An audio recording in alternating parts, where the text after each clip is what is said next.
Good afternoon. It's 4:30.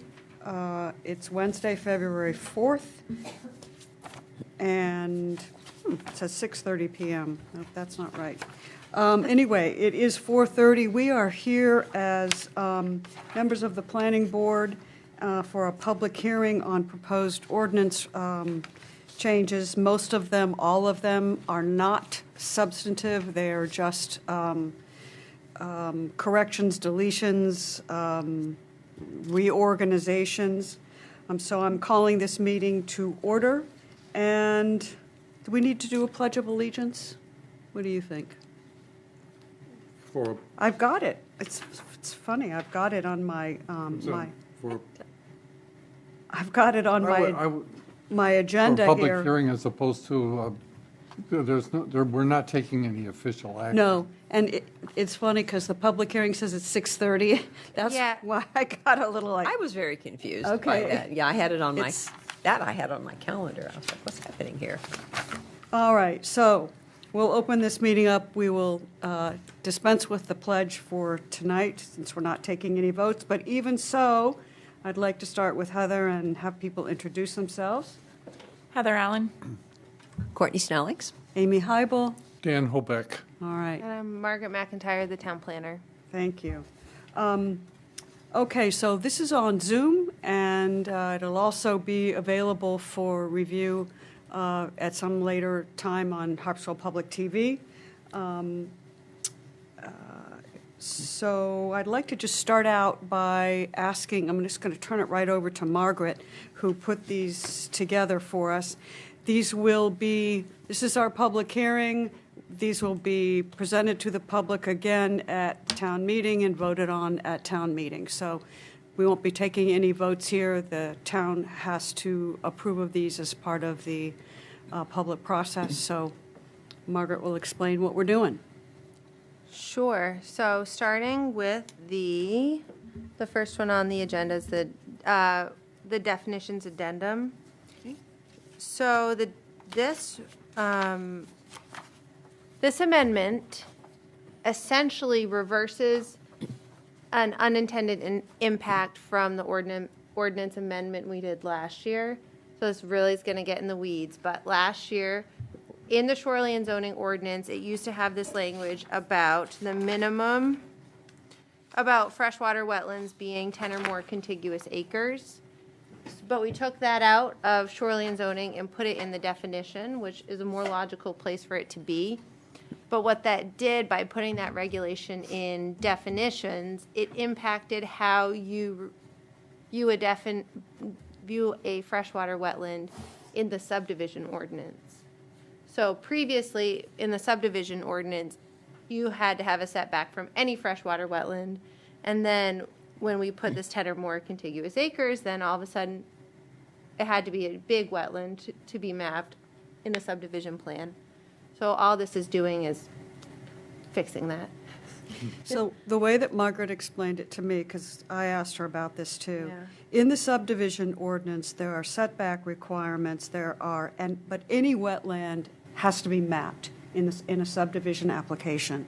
But when you're using the basic land use ordinance, the shoreline zoning ordinance, or the site plan review ordinance, the wetland has to be of 10 or more contiguous acres or inundated or saturated by surface groundwater at a certain frequency and duration. So there are two different requirements between subdivision and basic land use ordinance. And so now those are all in the definitions addendum, so you don't have to go from subdivision where you read one application for wetland to shoreline zoning or site plan review, and then you have another one. And I'll just say one more thing. When we start implementing the comp plan, we're going to take a look at whether or not wetlands really need to be 10 or more acres in order to be of value to the town. Because as the Water Witch Queen of Brunswick, Marianne Naif, and her committee have said very clearly, Margaret relayed this to me also, that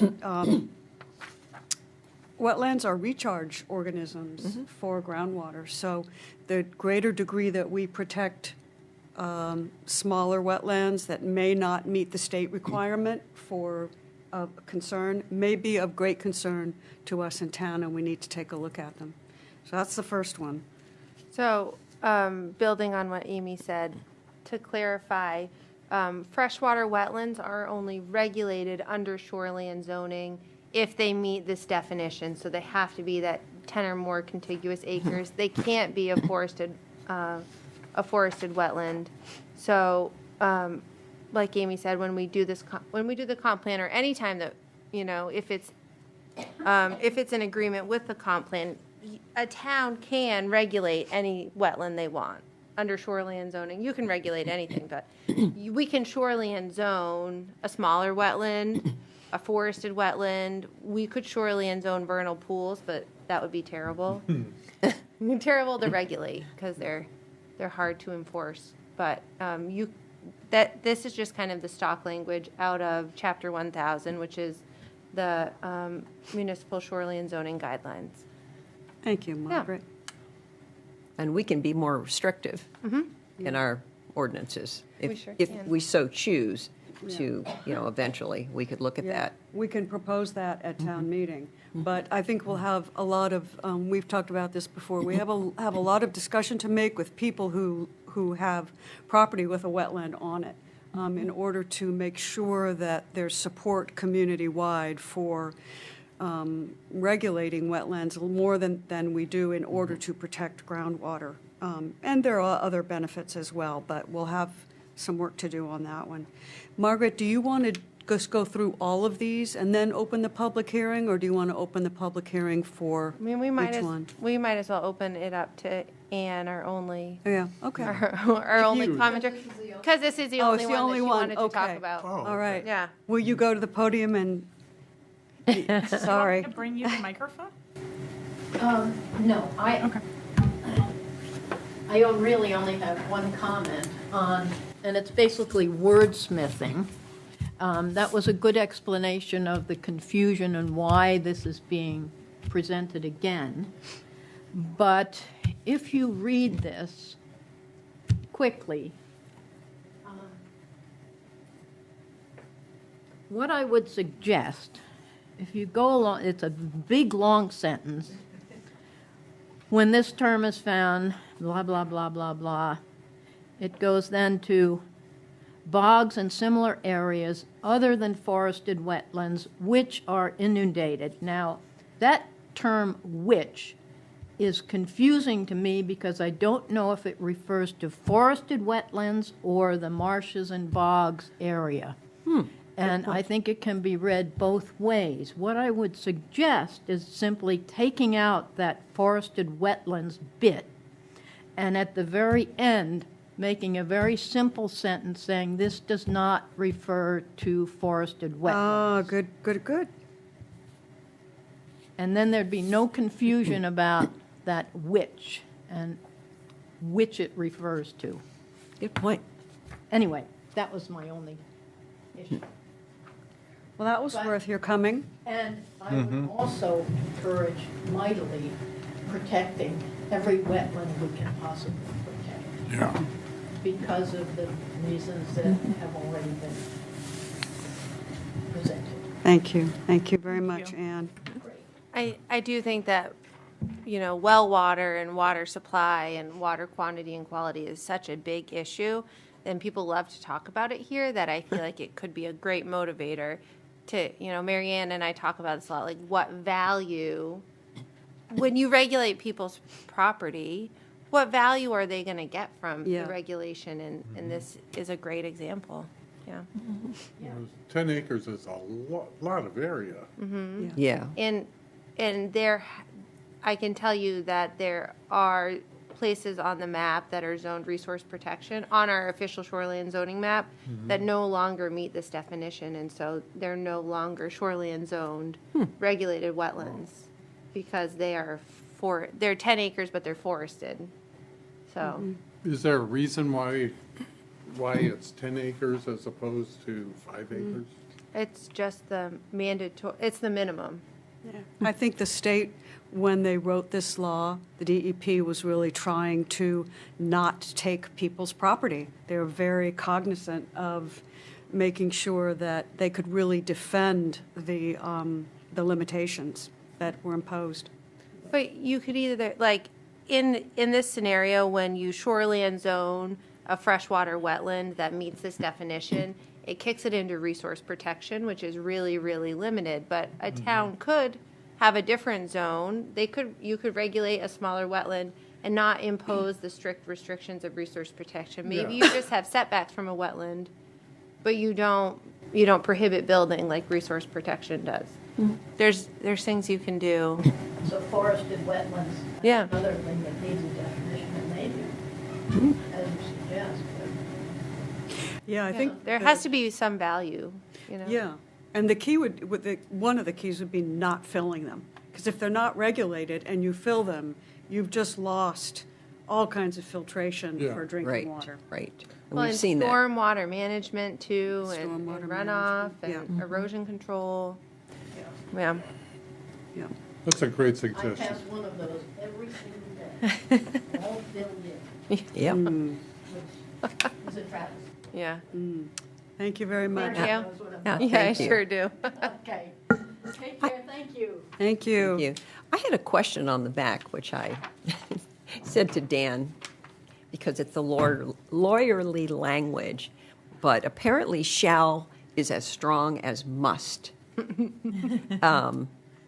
Not to me, the following 3 criteria shall be met for classification. And I said, why do we keep using shall? And he said, it is as strong in legal language as must. Because sound- for me, sound I nicer? it was like, Does it well, just they sound should, nicer? Is that they why people shall. use it? It's a more traditional, Yeah. it's a more archaic.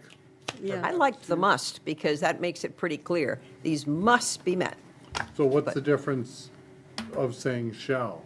What could you do if it says shall that you couldn't do if it says must? Doesn't have any teeth.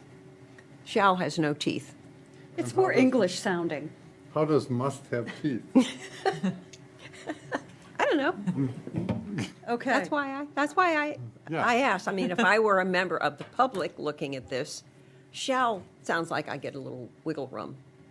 I get no wiggle room with must. But if it's not a legally thing, then Should will give you wiggle room. Yes. Shall does not. Yes. Okay. You Yeah, must shall gives you comply nothing. with this. Yeah.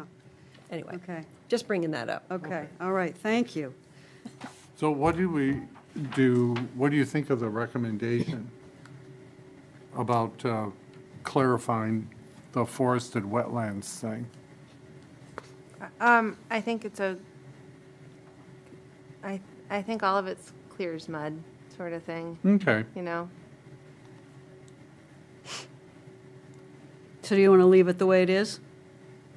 To be honest, mostly so we don't have to have another public hearing. Yeah. Oh. That's okay. really it. Other than Yeah. that, we can have another public hearing. We could have it in 2 days if we wanted to. I don't have a problem with it the way it is, but, since you brought it up, I Yeah. thought we ought to at least, Yeah, for sure. It is ambiguous. I have to admit, I blew past that. Yeah. But now that it's been brought up, it is ambiguous. Without having another public meeting, could you add a citizen's note? I can add a citizen's note. Long citizen's note. Yeah. No, just a short citizen's note that What would says, you say that would be short and clear? the short citizen's note would just say, this does not refer to forested wetlands. Or other than forested wetlands. It's obvious, but other than forested wetlands means this does not refer to forested wetlands. I'm just looking for a way to Yeah. make it clear, but I don't want to have another public hearing. no, do we have a definition of forested wetlands? Yes. We should, yeah. Okay. Okay. Well, then there's your answer. We have another definition of forested wetlands. We do. Okay. It's too bad we just can't cross that out, other than Yeah. forested wetlands. I understand why we can't, but Okay. So we're doing nothing with this then? Now we're going to leave it like it is so we don't have to have another public hearing, but appreciate Ann's coming in Yeah. and giving that feedback.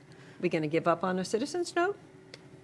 I mean, if Margaret were to work on a citizen's note, could that be added, or does it have to be? What you could just say this is, meeting? restrictions, forested wetlands are defined elsewhere in the code. I mean, freshwater, forested wetlands are just not regulated under this umbrella of freshwater wetlands. I mean, that's just, I know it, and it's obviously not clear. No, it It's isn't. obviously not clear.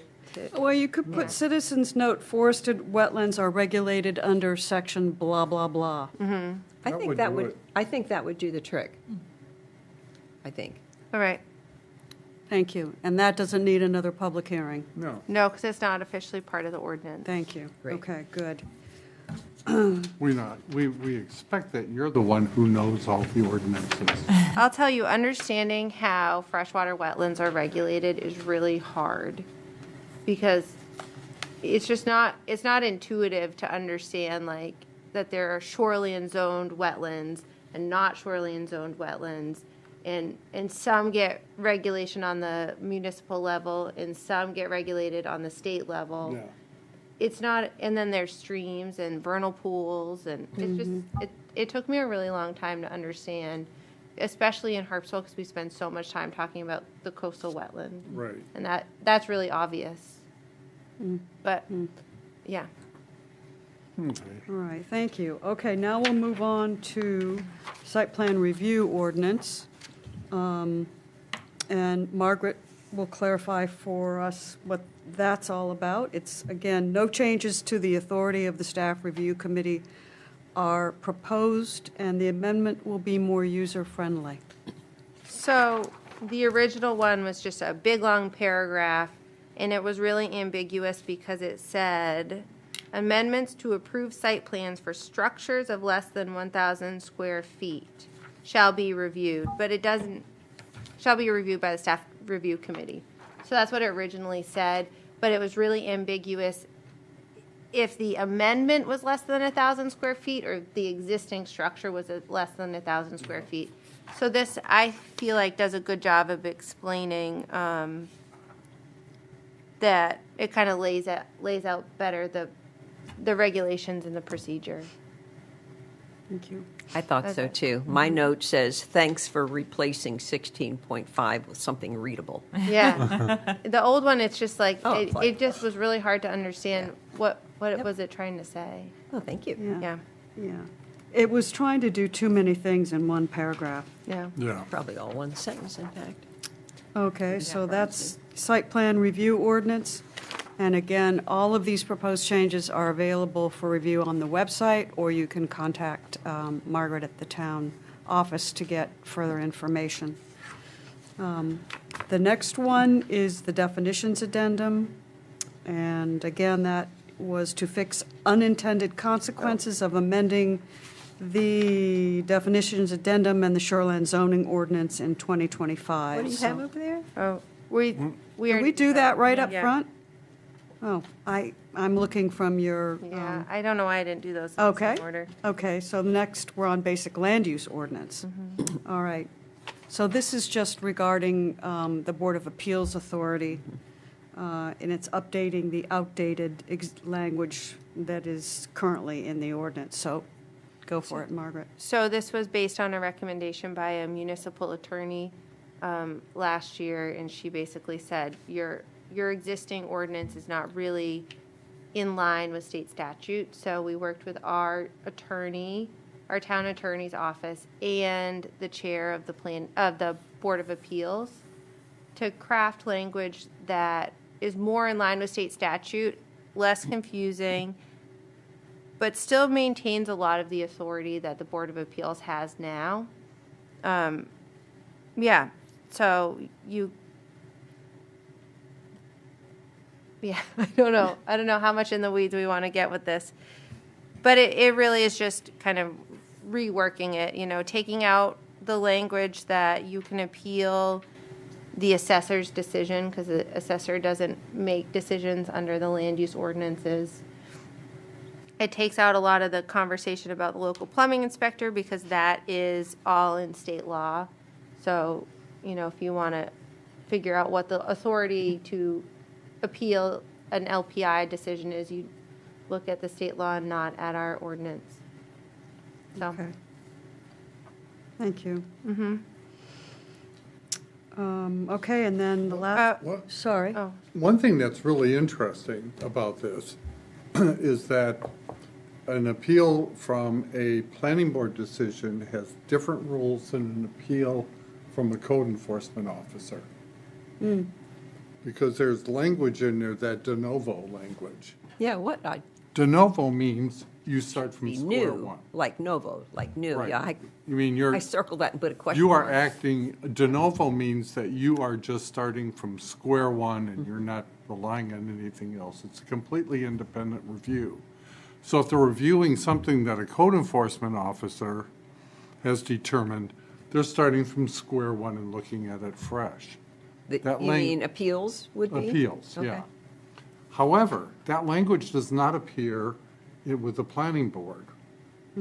Which means that because the planning board has had the opportunity to not only hear the petitioner, but to hear neighbors and all that kind of stuff, since we have a body of information at our disposal, the review by the Board of Appeals assumes that the planning board got it right unless can be convinced otherwise. I can lend some light onto why that is that way.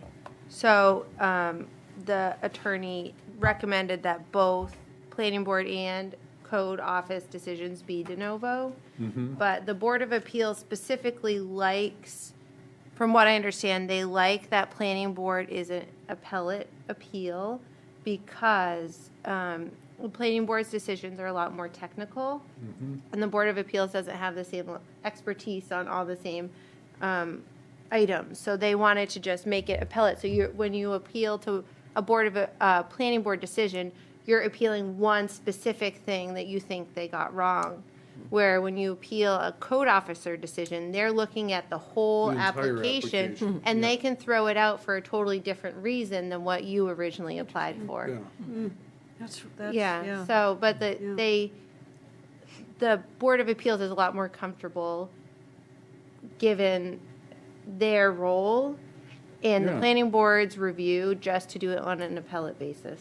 Yeah, Yeah, and it's an again, interesting it distinction. is interesting, and I keep bringing up 1829, LD 1829, and, if you have a lot that has 4 units developed on it, that gives a lot more wiggle room for, I'm not going to accuse in any way, shape, or form. It just gives a lot more wiggle room for things to go wrong, not only in the application, but also in the review. There's a lot more to review, it would seem to me.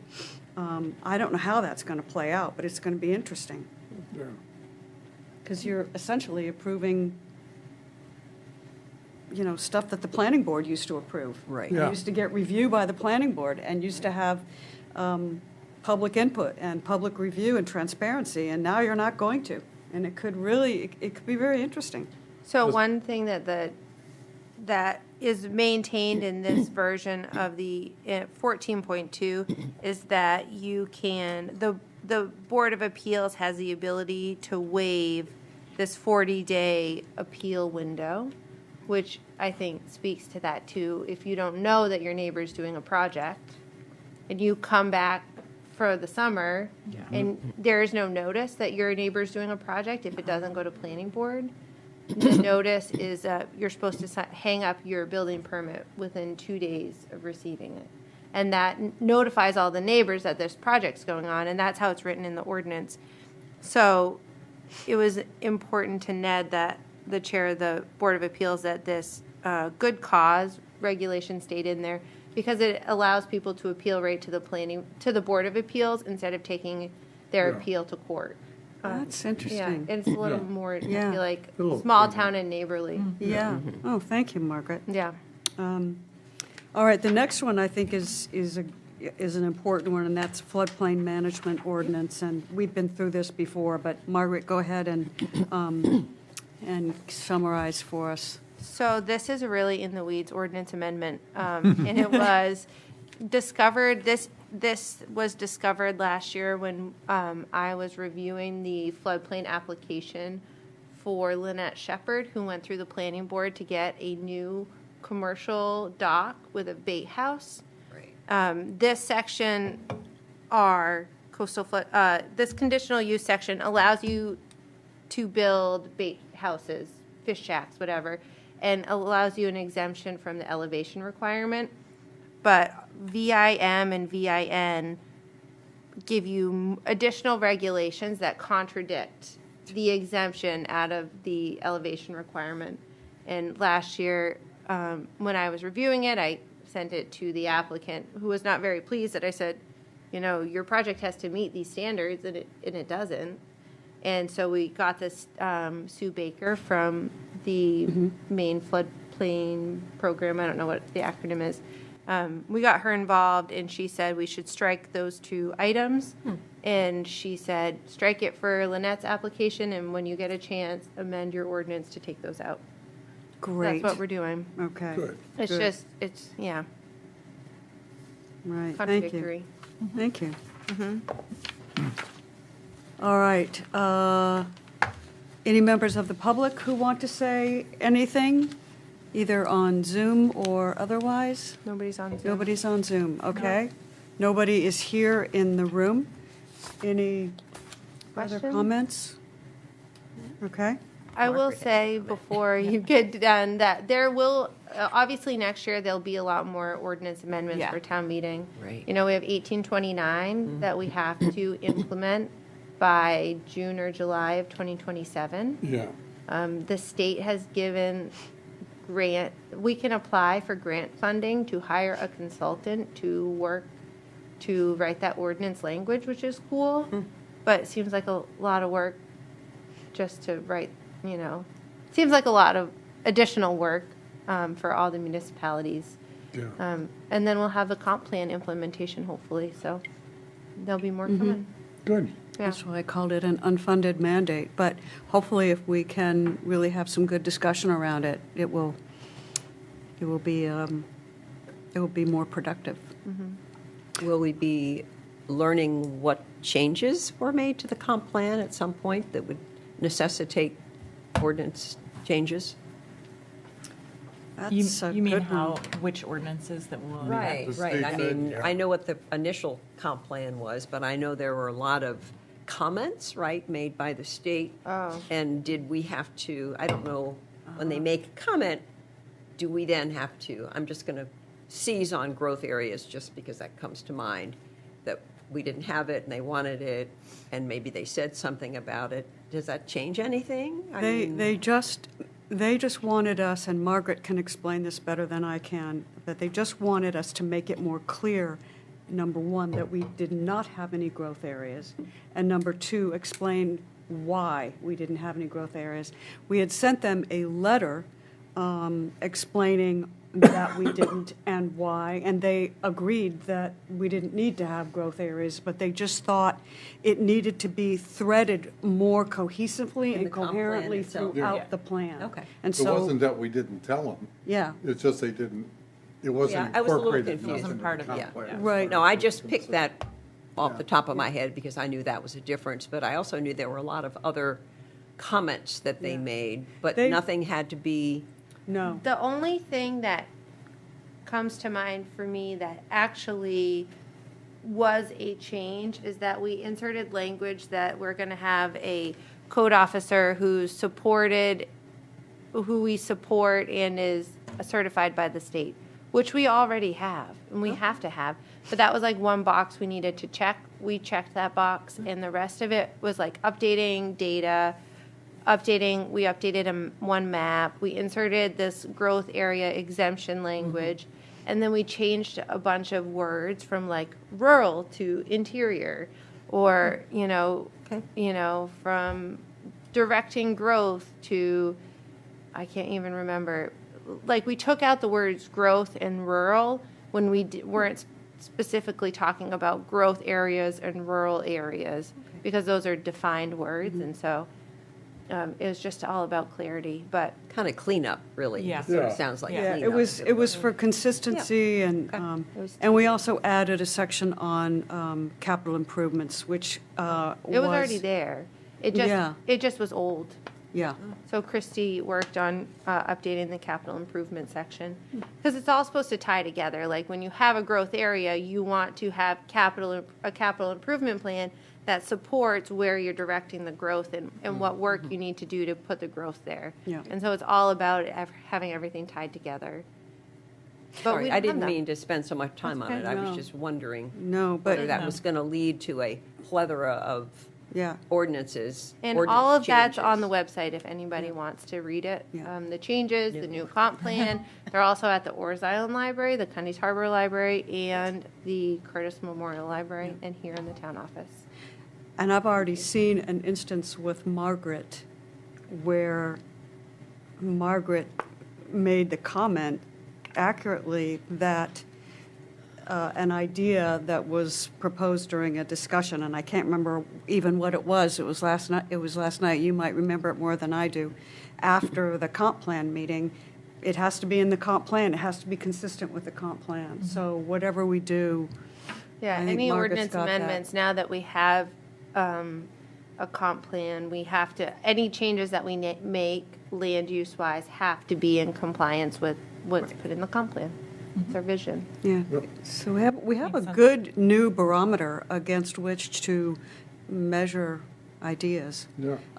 The last thing, I'm going to close the public hearing, all right?